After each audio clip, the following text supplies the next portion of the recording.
Welcome to the Getting Real with Hillary show, where ordinary heroes tell extraordinary stories during unique and never been heard before conversations with your host, Hillary Arno Burns.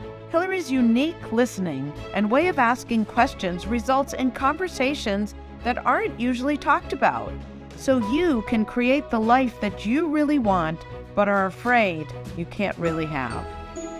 We are demonstrating the greatness in the human spirit and creating a world where we all reclaim our birthright of joy, happiness, purpose, and passion. Now, here's your host, Hillary Arno Burns.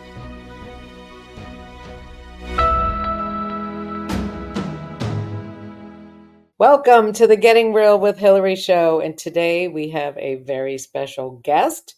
We have the author of Estrellas. She just taught me how to say that. We have Suzanne Maggio.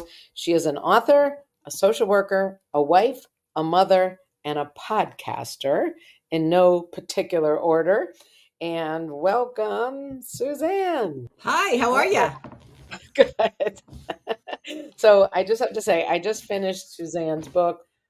She's going to, if I don't say it right, she's going to correct me. Estrellas. That's right. Is that better? Yeah. Okay, the two L's are like a Y. Just learned that. Estrellas. El Camino de Santiago. And I'll tell you what, guys, I could not put this book down. You know, I didn't know what it was going to be like, but it was awesome. I feel like I was walking with her, and so I had to keep reading to find out what happened to us, but I wasn't really even there. So anyway, thank you for writing that book. I know you've been back there a few times. Would you like to start with how that walk came about? Sure. Oh, I know you saw that movie. I got to see that movie too, but go ahead. I'll let you talk. Sure. It's funny how things come up at different points in your life. I was about to turn 60, which is a big birthday. It still feels funny to say that because I don't feel 60, but well, now I'm 65. But at the time I was about to turn 60, I was wanting to do something that was going to be significant. And so I had just seen the movie The Way with Emilio Estevez's movie about walking the Camino de Santiago, starring his father, Martin Sheen. And I also had just read Cheryl Strayed's book, Wild. And I loved both of them. And one afternoon, and also I love Europe. I have to say I'm a total Europhile. Anytime I can go on vacation, I always want to go to Europe. I'm a little boring that way. I was with friends this weekend. They were saying, "Oh, I'd like to go to Japan." I'm like, "Yeah, maybe, but I want to go back to Europe first because that's just my thing." So, but didn't you, Suzanne? Sorry to interrupt, but didn't you spend some time there as a child? Your parents I took you a did. lot, and then you spent time in college. When were you there? Okay. Yeah, I went to junior year abroad. I spent 6 months in England and then traveled all over the continent, which was super awesome. Oh, yeah, I thought you spent a lot time in Spain. I thought you knew that area. I taught in Spain for 6 months for the college that I teach at now. Yeah. Oh, wow. Yeah. Was that before you were married, or did you drag your husband? No, it was before. It was while I was married, and it was after my youngest son went off to college. And no, I didn't drag my husband. We have dogs and chickens and fish and a home to take care of, and he loves to travel for short stints. He's not a big kind of adventurous kind of traveler. So did he come and see you ever? Or he did at the end. Yeah. Okay, my kids came over. But yeah, so what happened was, was that period of life. And one afternoon I said to my husband, I'm going to walk the Camino de Santiago. And he was watching the 49ers football game. And without looking up from the screen, he said, "Have a good time." And I said, no, I'm serious. And he said, no, I know you are. Have a good time. And that's how it came about. And I started making plans that afternoon. And where did that come from?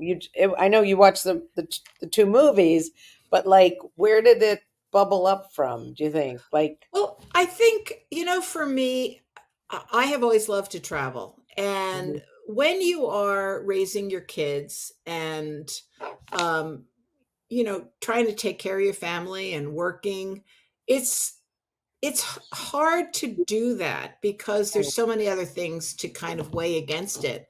And I think once my youngest son went off to college, that was why at the time I was like, oh, I'm going to apply to teach abroad. And then after that, it was like, okay, sort of the cork is out of the bottle at this point. I could travel a little bit. I have a little more freedom.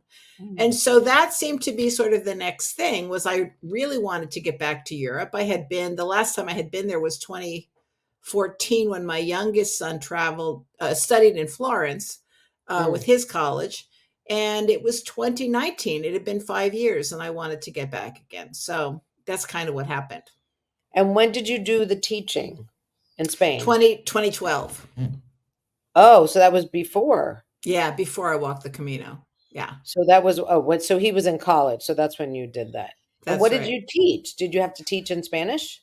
No, I taught in English. I was teaching. It was a distance program for the community college where I teach. And so the students all came from the community colleges in the Bay Area and San Francisco area. And we took instructors. We had three different instructors. I taught psychology. One of the other instructors taught art and art history, and another instructor taught Spanish. And we went to Barcelona. That's where we were. And we had a cohort of about, I want to say, 50 or 60 students. And so it was really extraordinary. It was really one of the best times of my life. So did you stay at a university? Like, how did you make all that? Who organized that whole thing? So there's Or an do they do it all organization. the time? Yeah, there's an organization that we worked through, AIFS.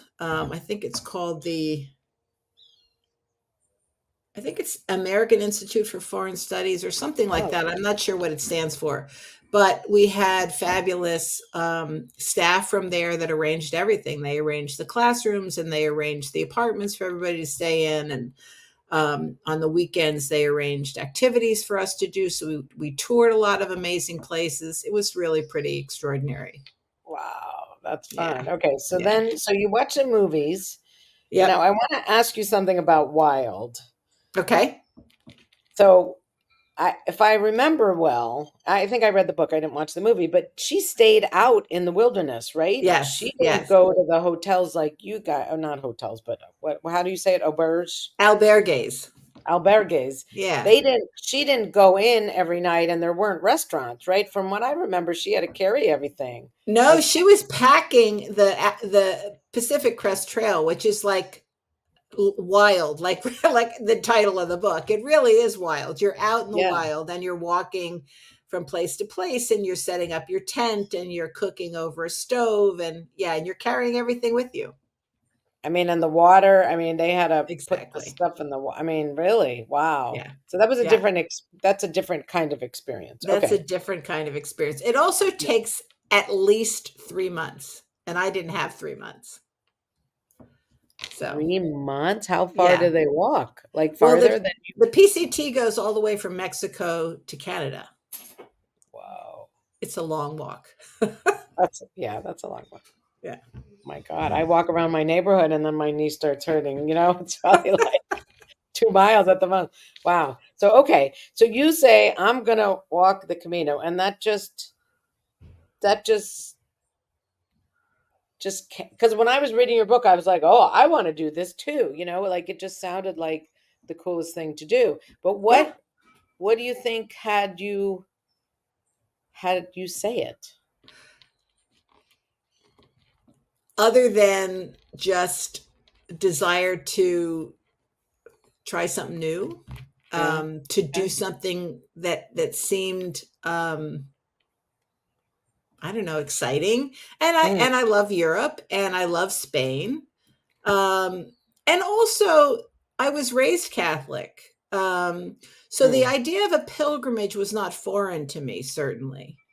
okay. So I understood that. although I have to say, and it was without a doubt an extraordinarily spiritual journey. I didn't know that going in. Like maybe I should have, because I should have thought, oh, this is a pilgrimage and it's been walked for thousands of years by people that are trying to deepen their faith. But that wasn't my focus. My focus was to do something fun and extraordinary and challenging. And I think I thought about it as it's 31, 32 days of walking, and it's 500 miles, and it's going to be a very significant physical challenge. So I thought about all those things. Yeah. And then, of course, as you start walking, you realize that you really hadn't thought of anything because it's much different than you expected. Right. And how much had you walked in preparation? I mean, did you do long walks or just walks? Well, I'm pretty fit. I do exercise a lot. And so Yeah. there's that piece of it. And yes, I did. I went on long walks in my neighborhood and in my community. And I have a bunch of friends that we hike regularly. So I had done that. But again, as I say in the book, walking on the weekends for, 8 to 10 miles doesn't really prepare you for walking 15 to 18 miles every single day, carrying 20 pounds on your back. So it's a little bit different. You can prepare, but the truth of the matter is really the first week of walking is walking yourself into shape. So you're getting ready in that first week when you're really walking. And those first 5-6 days are really tough. Wow. I know I did a mini triathlon, and I did all the pieces, and I could swim double, and I could, run double, because it was a mini, and swim and bike double, like in the gym, I was good, right? Well, the day of the thing, I realized I never did them all together. Yeah. It never occurred to me. You know what I mean? Yeah. And so when the swim was fine, did the bike, even though my bike broke, like I kept going. And then all of a sudden I went to run, and it was only 2 miles, but every step felt like a knife going through my foot. You know what I mean? Yeah. And I was like, oh my God, I've never. Yeah, Like, exactly. So like you learn as you go, right? Who would have thought that I should have done Exactly. all? Because that's what the race was. Like, it just didn't occur. So yeah. So the first week, wow, yeah. But you didn't get the blisters until later, right? Correct. Yeah. So the walk itself, just to kind of orient the listener, Yeah. the walk it's 500 miles, and you walk from France, the border of France, in a town called Saint-Jean-Pied-de-Port. I should say that there are many Camino de Santiago's. This is the French way, the Camino Francaise, they call it. And this is it's not the longest, but it's the most popular, the one that everybody seems to know about. So this is the one that Shane walks in the movie. And so you go from Saint-Jean-Pied-de-Port to Santiago, which is on the western side the eastern. Wait a minute, I've got my bearings screwed up. So you're walking from the east of Spain to the west of Spain as you're looking at a map, and you're walking to Santiago is the place in Spain where the bones of St. James the Apostle are believed to be buried in the cathedral. And so that's why people walk there. And people have been walking that journey for thousands of years. It's been a very, very famous pilgrimage. And so it's 500 miles. It takes approximately 30 to 31 days if you walk the stages the way they're sort of outlined. Some people walk faster, some people walk slower. But And is each, you knew where you were going to end up each night. If somebody walks faster, would they end up in different places? Absolutely. Yeah. Okay. So that's not like the only way to do it, the way. Right. So what's really good about the Camino de Santiago, and I've just walked another Camino in Italy, maybe we'll get to that or not, but it was very different than the Camino de Santiago. But in the Camino de Santiago, because it's been so popular, there are all of these albergues and restaurants and hotels and places to stay along the way. So you could literally walk it faster, you could walk it slower. And so the stages are set out in many of the guidebooks. Mhm. You can follow them, or you can walk half stages, or you can walk beyond the stage. It depends on what you like to do. I stuck with the stages that are in the book and I walked that way. And then I took one day off in the middle when I had really bad blisters. I got blisters about halfway through. So I was at about the 15 to 18-day mark. And the place that I got the blisters actually is in an area that's sort of in the middle of the walk called the meseta. And the meseta is this long stretch of very flat, very hot walking with very little shade. Mhm. And so that's what happened for me is you get blisters when your feet get too hot. And my feet got Mm. too hot. And I didn't do what I've learned to do since, which is to stop every couple of hours, take my shoes and socks off, and let my feet cool off. And even change your socks. That's another thing you can do to kind of keep your feet cool. But I didn't do that. I kind of just plowed forward, and then I paid the price for it because I got really bad blisters. I had blisters on top of blisters. They were really bad and very Did painful. you? I never knew that that's what blisters are from when your feet get too hot. I had Your no idea. feet overheat. And you wear, so your feet are rubbing against your socks and your shoes all the time as you're walking. And so the hotter they get, right, the more friction causes the blister. Yeah. Wow. Yeah. So you have to be thoughtful about making sure you give your feet time to breathe, but it does require, sitting down every couple of hours, taking your shoes and socks off and resting. And were there places to sit along the Well, way? exactly. That's the beauty of the Camino de Santiago, the Francais, is there are so many cafes.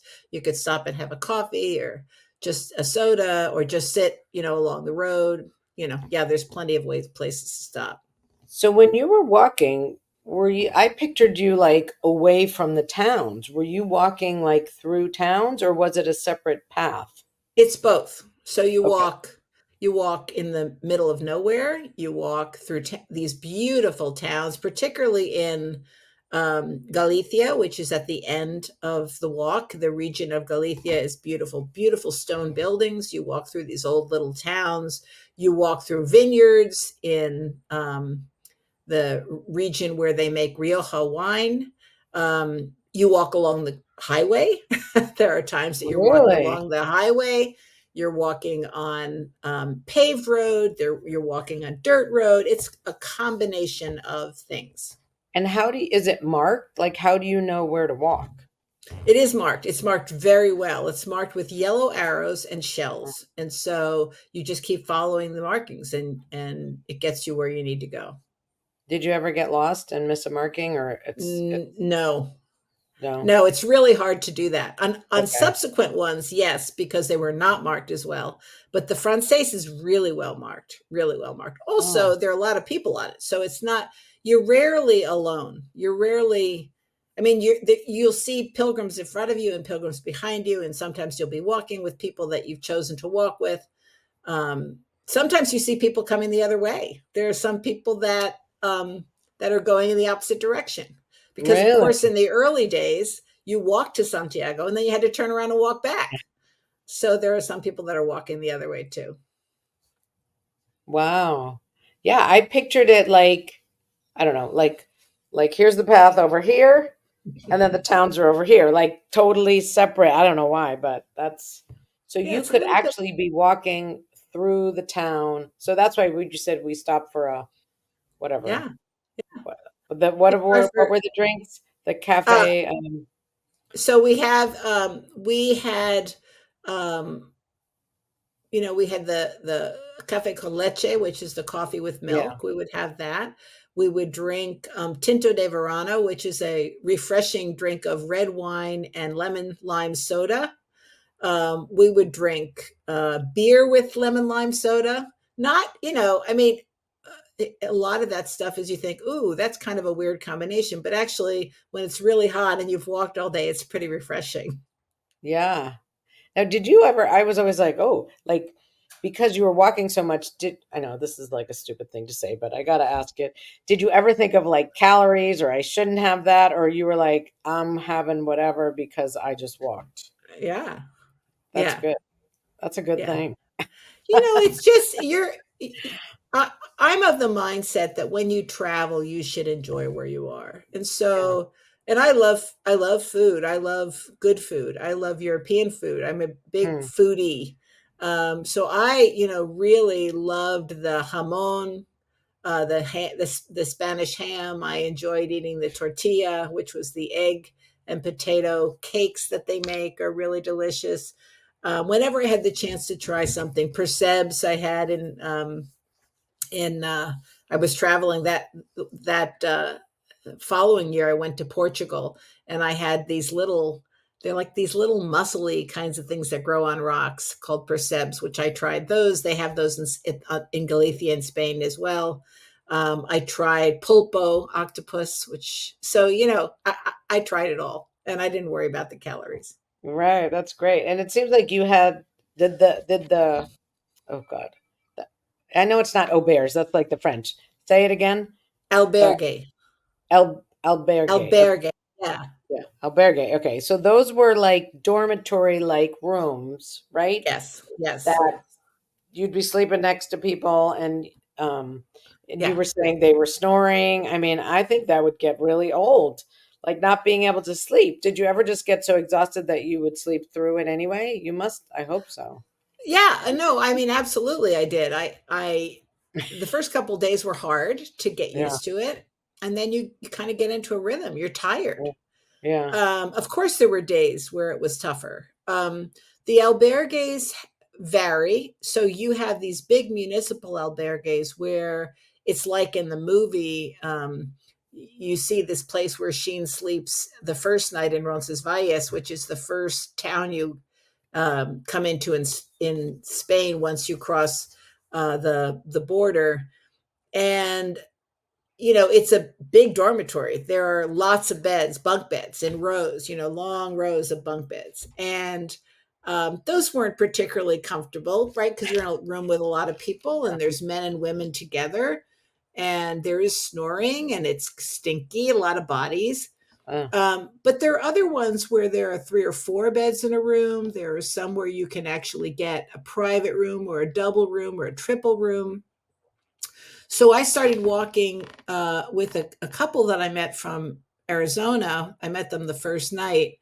And what we would do is we would stay in triple rooms. So the 3 of us would be in one room and it was a private room. So I was still sharing a room, but I was sharing a room with 2 people I already knew. So yeah, there's lots of ways. And they're also hotels, right? So they're also really nice hotels. And I met people who were doing that too. So you don't have to stay in right. those Did big they offer dormitories. did you have breakfast at the place, the albergue? I know not. Sometimes they offered a breakfast. The Spanish breakfast is very modest. It's coffee and juice and a muffin or a croissant like pastry. They don't eat, a big breakfast. And sometimes the albergues offered that, and other times you would just get that in town on your way out. And there were places that were quick, you could just grab them. Yeah, Wow. yeah. And you had said, I know I'm skipping around, but when you went obviously to the south of France with your brother at the end and it was so much more expensive, was the difference because that was the south of France and this was not, or do they keep the price down for the pilgrims? You know? I think it's both. I think obviously the south of France is very expensive. And we were in Provence, which is fancy, fancy, and it Mhm. was beautiful and lovely. But I had just spent a month staying in really simple, modest accommodations, eating simple, modest food. So it was a bit of a shock. Yeah. On the one hand, it's the locale is very different and cost is different. On the other hand, it's also true that the country has contracted with many of these um, uh, albergues and restaurants and hotels across the country that are on these caminos to serve pilgrims a reduced um, rate. So it's a little bit cheaper. So, for example, in an albergue, you would pay 10 or 20 euro for a bed versus 50 or 60 a night, in a regular hotel. Also, you go to a restaurant and they have what they call a pilgrim meal, and the pilgrim meal will have a selected group of Mm. items that you can order from, and that meal itself is 10 euro, and it comes with wine and dessert, and so they do that kind of thing for pilgrims. So it's a little bit of both. Why would they? Is that to keep, like, why would they do that? Just to keep Because people coming or yeah, generate it benefits the revenue? country. You have all those Yeah. people from all over the world coming to walk, and they're putting money into the Spanish economy. Absolutely. Wow. That's Yeah. so cool. Like I had never heard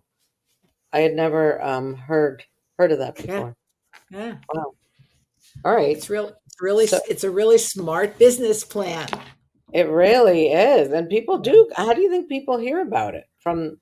They just do, or just word of mouth, I someone. think it's word of mouth. I think a lot of people. I think that the movie was fantastic, and I think it just had an anniversary. I think 20th anniversary or something like that, and so they just re-released it.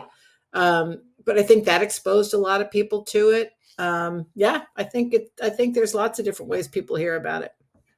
Wow. Now, if you're not Catholic, is it still, I mean, were there other people that weren't Catholic going? Oh, It's oh, not just absolutely. Catholic, Oh, right? absolutely. Yeah. It is a Catholic spiritual pilgrimage, but there were plenty of people who were walking who were not there for that reason. They were there because it was a long distance walk. They were there because, they things had happened, right? They had just gotten divorced. They'd just Mm. come through some medical crisis. They were walking because they love wine. I walked with a couple um, just this past summer in Italy, and they were walking because they love wine, and they were going to wineries as they walked. So people walk for all different reasons. Wow. And I know they were all different ages, right? There were Absolutely. young people, there were older people. And what did you say? Families. They pushed, one of the families pushed the mother in a wheelchair. Yeah, so that happened prior to my walk. So what had Hmm. happened in 2015, I believe it was 2015, this man that I met and his two boys, and the mom, the wife, wanted to walk the Camino, but she had multiple sclerosis, so she was in a wheelchair. And he set about making it happen for her. And so the father and the two boys pushed her so that she could do the Camino. And then when I met them, it was 4 years later, and she had since passed away, and they were carrying her ashes to Mm. Santiago. So I got to hear all about her and about their first journey, and it was really quite an extraordinary story, and really a commitment of love to do that, because it's a lot of work, but she I mean, really how wanted. can you push? I mean, I get on pavement, but if you were in the rugged or like the hill where you fell or something, how could you possibly get a wheelchair through there? I mean, obviously they did, but, or was I it a think special rugged? I'm Right? sure. I'm sure. I think you do it with a lot of help, and I also think they probably, made accommodations based on what they were using Yeah. to get her that way. But he was telling me stories about, they would go, for example, to a hotel to sleep for the night, and it didn't have an elevator, so somebody would have to carry her up the stairs, right? And so those kinds of things.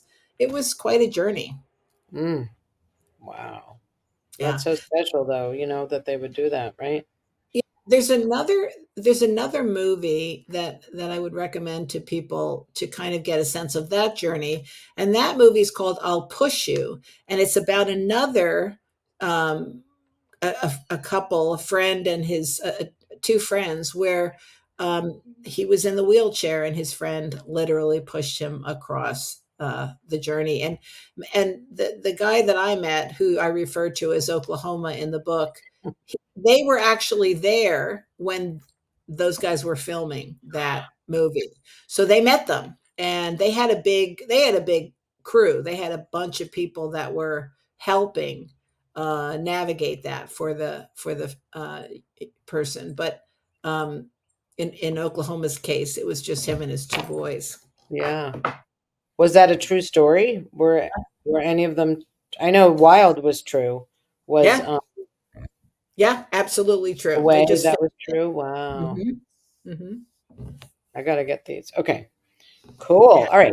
So it's time for our commercial break. We're going to take a little break and then we're going to come back with a little bit of a different twist when we return. See you soon.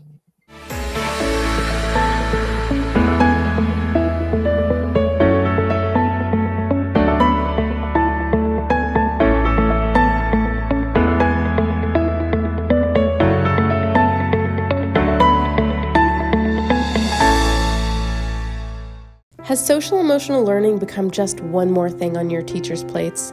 Do teachers and students both find it boring and ineffective? Then bring Kikori to your school.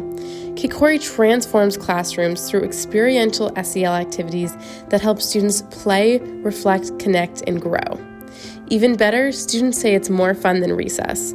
Schedule a no-obligation conversation at kikoriapp.com/bringkikori. Kikori. Do you ever feel like you can't say what you really want to say? Or that you're stuck or in a holding pattern in your relationships, career, personal life, or finances? Are there things you want in life that you've given up on? Are you resigned that this is as good as it's going to get? If you answered yes to any of these questions, then Hillary Burns, host of the Getting Real with Hillary show, has the solution you need. Hillary is a published author of 3 books and has a program called the Getting Real Process. This process frees you from what is holding you back, allowing you to create a life you love. Don't believe it? It is hard to believe that it could work, isn't it? The proof is that hundreds of Hillary's clients have used the Getting Real process and are now free to create whatever they want in relationships, career, finances, enjoying life, or just loving themselves more. So go to realtalkwithhillary.com and order Hillary's book, Real Talk, and set up a conversation.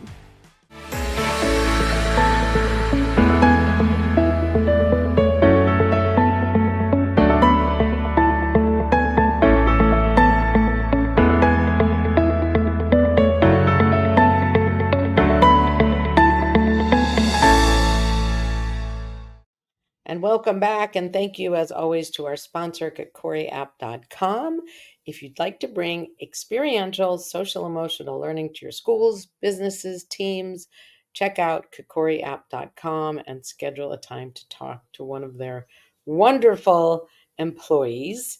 And then, like you saw my books, I have to always plug them. My memoir, The Second Piece of French Toast, that was my first book. That was put out in 2019. It's a very courageous endeavor. You're not allowed to judge me, but it's a great story.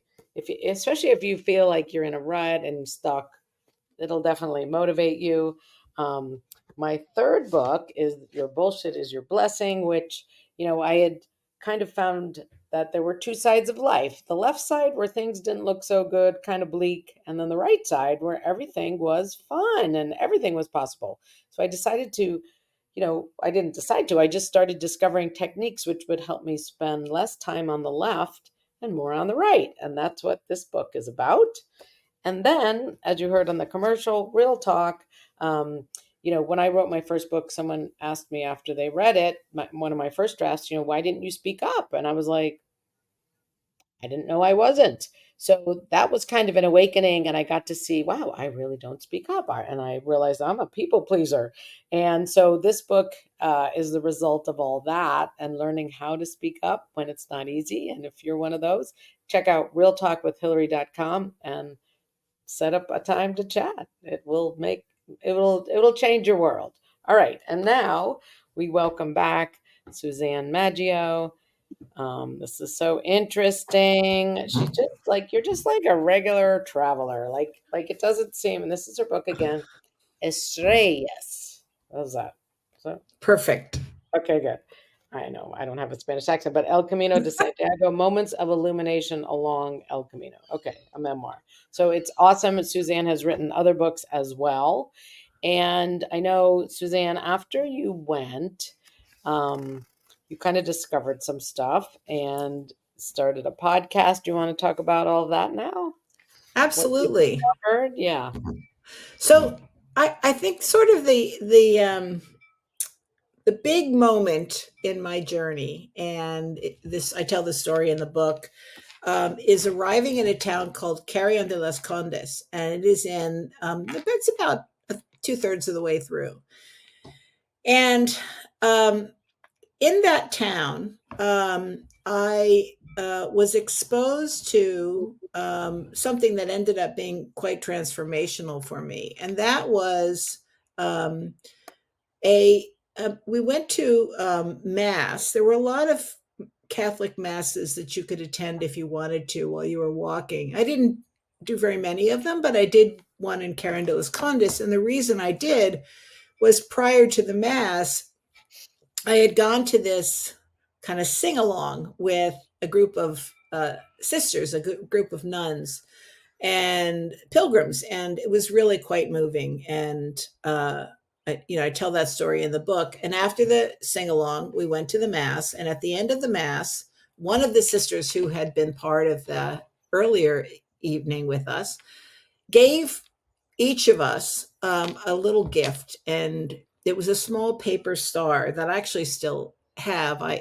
And I it was to remind us, she said, this is to remind you that you are the light, and that when you have an opportunity to light the darkness for others. And then she said something that really stuck with me. And she said, when we come together, right, when all the stars, all of us come together, we can light even the darkest night. And that really resonated with me. You introduced me as a social worker. That's been my career through my life. And social work is the profession of helping. And so I had spent the better part of my adult life trying to shine the light for other people, and make a difference with people that were struggling with divorce and illness and addiction and all sorts of struggles that come across many of our lives. And so when I came back from the Camino, I was still sort of in that place of really trying to look at, how do we show up for one another? How do we spread light? And then, of course, everybody knows what's happened in 2020, right? We went into the pandemic and everybody was isolated, and a lot of people were struggling. We're still struggling out of what came through the pandemic. A lot of my students are still struggling with anxiety and depression. Isolation was very, very painful and very hard. And I think we really saw during that time how much we need one another. And so I got the idea to share stories of people who are making a difference in their community, because I felt like, there's good stuff happening out there and we don't often hear about it. And so I launched this podcast. I did not know how to do a podcast. I had to learn how to do a podcast, brand new, and you make all the mistakes you make as you start. But I launched the podcast, which is called From Sparks to Light. And the title is a nod to that star that I got on the Camino de Santiago. And it's the idea of figuring out, what is it that lights you up? Where is your spark? And how can you use it to light the darkness for somebody else?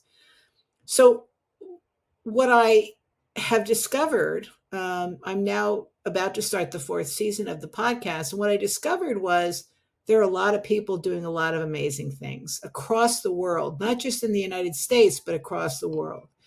So I interview a woman who is feeding the hungry in South Africa. I interviewed a person who is taking care of disabled people in Jamaica, because in many countries in the world, if you are born disabled, you're discarded, because people don't have the accommodations to take care of folks, I think, is part of it. And it seems overwhelming. I have talked to people who are working on LGBTQ issues. I have interviewed people who are helping long-term survivors of HIV/AIDS. I've interviewed people who are supporting women's issues in Afghanistan. I mean, it's amazing to me all across the world, the work that people are doing to bring light. And so, so that's what the podcast's about. And actually, how do you find them, or do they come to you? A little bit of both. Initially, I started out interviewing people as a social worker that I actually knew, and then people would refer me to somebody else. And now it's kind of like, I talk to somebody and they give me somebody else, and that person gives me somebody else, and it becomes kind of like this game of tag. But it's amazing to me. One of the ones I did recently, which I was just extraordinarily touched by, was actually, I found it in the local paper. This woman, Molly Carr, who is a virtuoso viola player, she was trained at the Juilliard School, and she's quite well known in those circles and travels the world playing the viola. She had this idea based on something that happened to her. She had an idea to try to bring music to the places that it usually doesn't get to. So she goes and she helps folks that are in prison be exposed to music, and they compose music in the prisons and the jails. She brings performances to people that are suffering in hospitals and in isolation. And so she started this organization called Project Music Heals Us, and it's extraordinary. Wow. So there's so many things out there, and the podcast is just full of stories just like that one. How often do you do it? I do seasons. So because I'm a teacher professionally now, I teach psychology, social work, and counseling. I do a spring and a fall semester. So the fall semester will start in September, and spring semester starts in January. And then in the summer, we do sort of best ofs. So right now we're doing a best of the third season.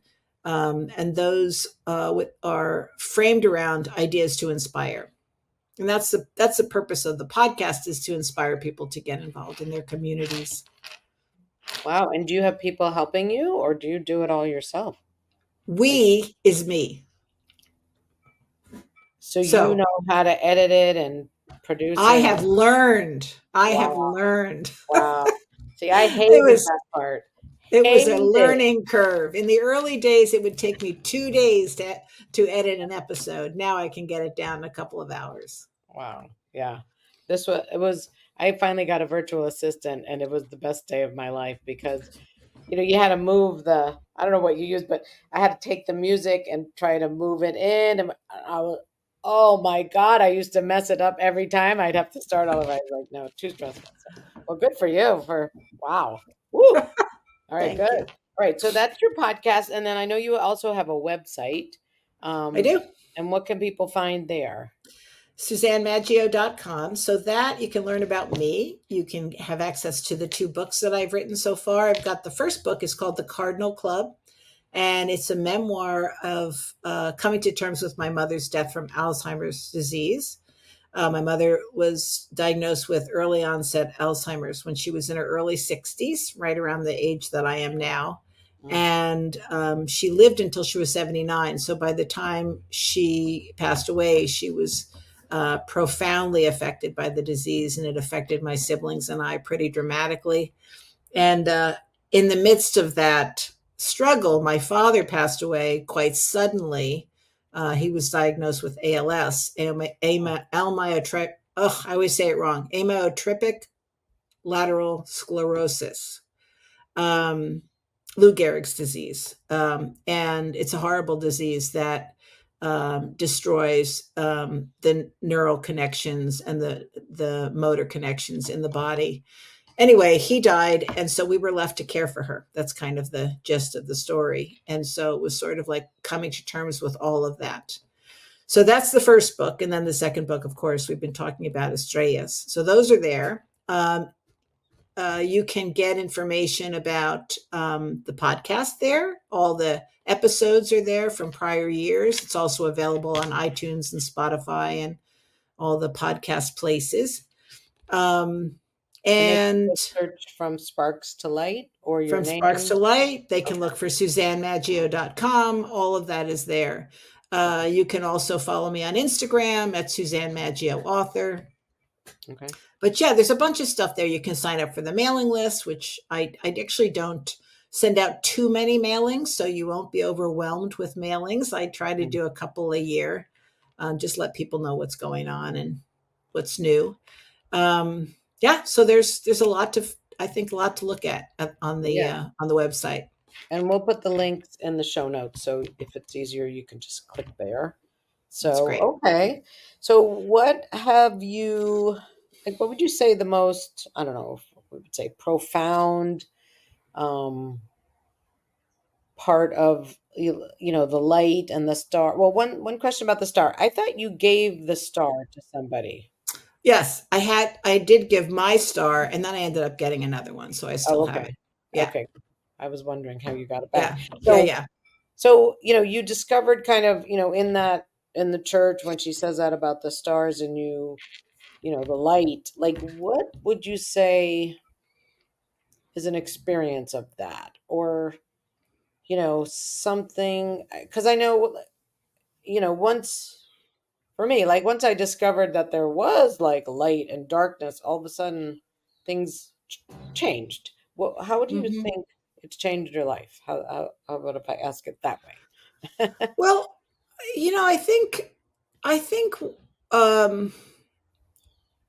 of the stories I tell in the book, and this kind of, I think, encapsulates it for me. I think that at this time in our history, particularly in the United States, but this is also going on in other places in the world, we've become very siloed. And especially in the United States, we tend to think we're the center of the universe, right? That there's nothing else out there. It's just us, right? Big country. We all speak the same language. We don't have to worry about, different countries, different rules, different borders, and we can focus on, here we are, right? In the middle of the United States. You're in Connecticut, I'm in California.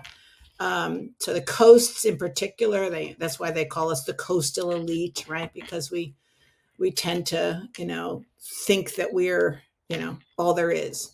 I don't agree with that, but that's sort of the perception.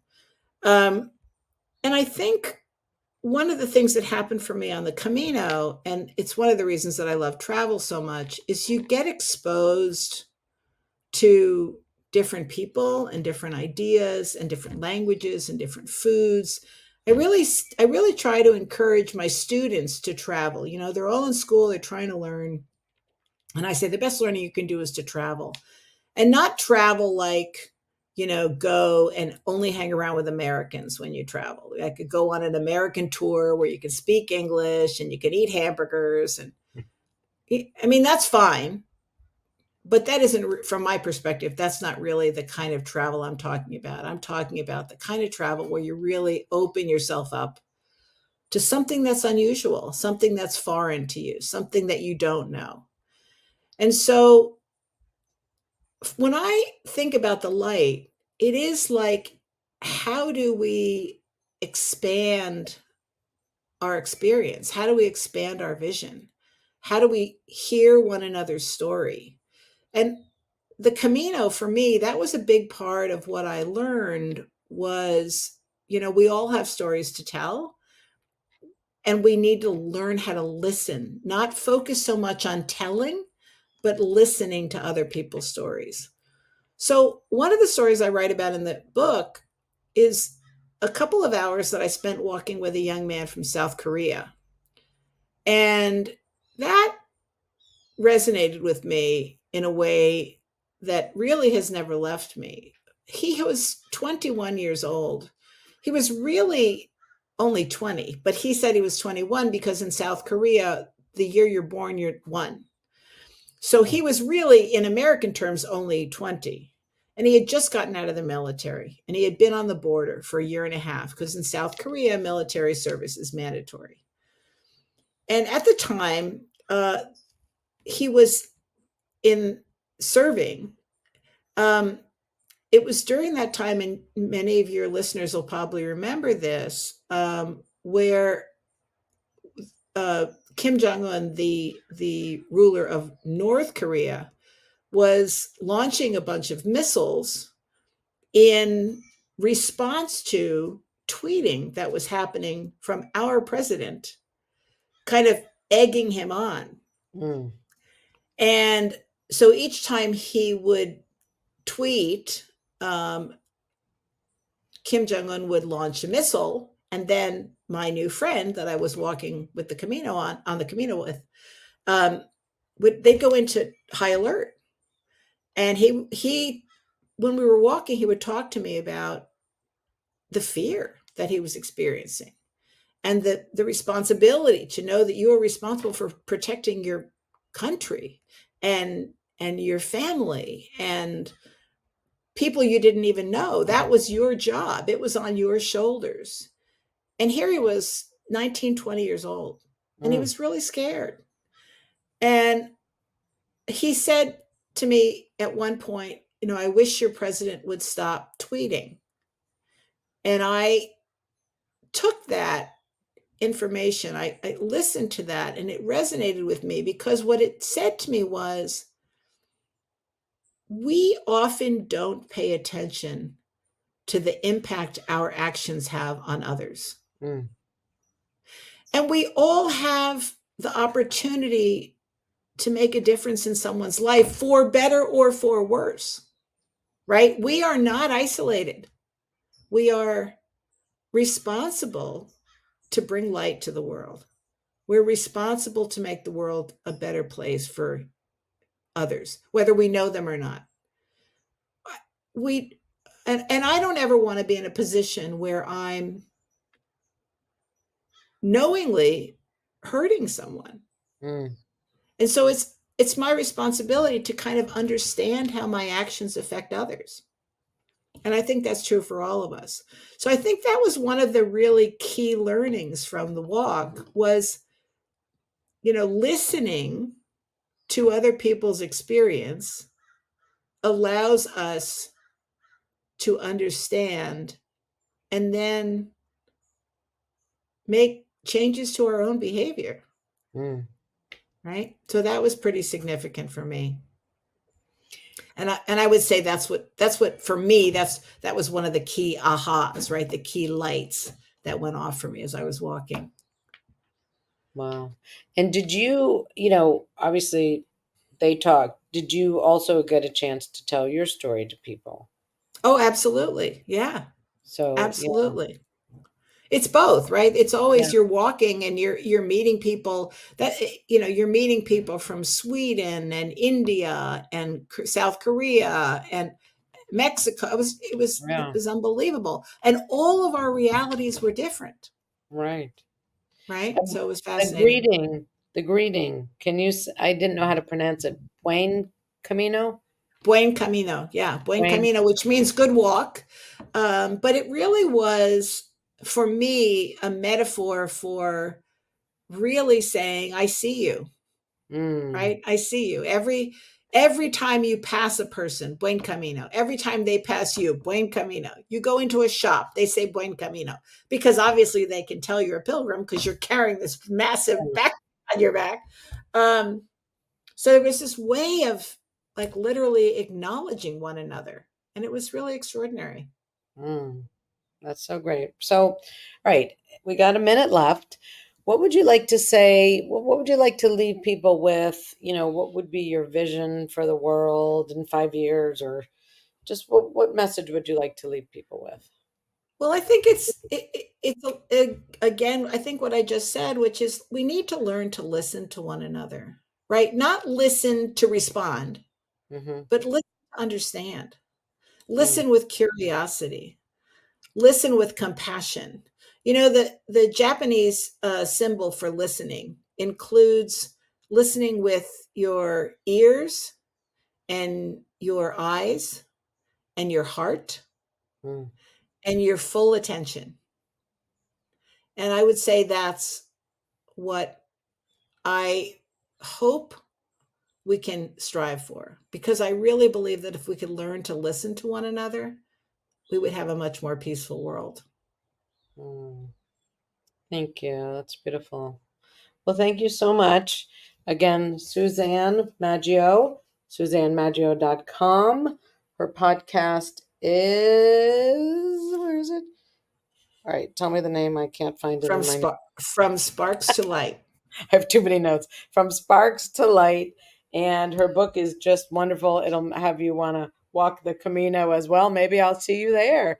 Buen Camino. Thank you so much, Suzanne. You're welcome. Thank you.